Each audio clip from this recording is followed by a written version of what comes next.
Ad Astra. The fate depends on one man, or so the tagline says.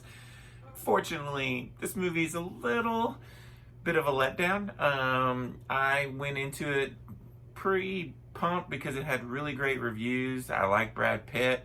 I'm all up for a new space movie in October. I mean, the last couple falls, we've had some pretty decent space movies. First Man, Gravity, The Martian. We've had some great space movies, and I knew right from the beginning that this movie was going to be a little bit more heady, a little bit more pretentious than those other films that I mentioned. Not as much, not as popcorn friendly or general audience friendly as some of these films. But what you had here is you had Brad Pitt.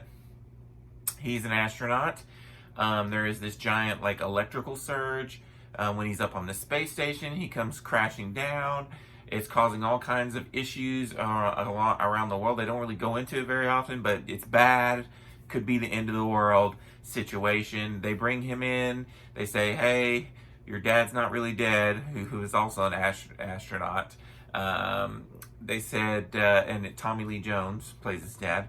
And they're like, hey, he's actually not dead. He just kind of went missing, and he was working on something, and we think that he's the cause of these surges, and we want you to go find him. That's the gist of the movie. You learn really quick that Brad Pitt's performance in this, he's kind of his whole thing is he's very monotone in this film. He can keep his heart rate really down low. They go through that multiple times in the movie. So that's the certain kind of character that you're getting in this film, a very monotone, one-dimensional character. Kind of reminded me of like Will Smith's character in that M. Night movie, After Earth.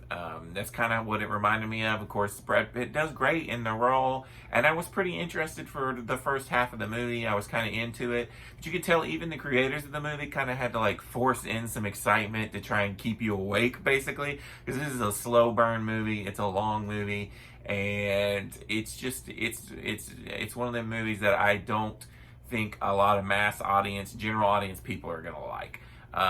I thought it was okay. I was expecting something a little bit more. I like to be entertained.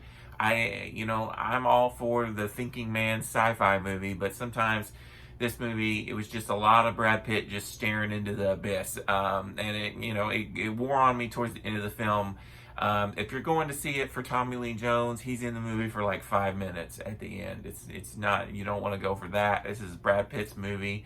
Like I said, they kind of force in some things in there, like some space monkeys and some pirates on the moon, but I mean it's not got a whole lot of excitement going on.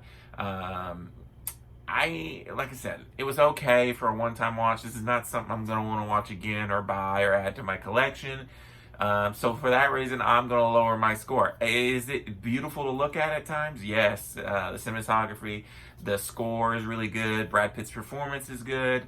But for me, I just wasn't entertained enough. I didn't love it. So I'm going to give Ad Astra a 2.5 out of 5. Until next time, this is Randy Cage. Peace out.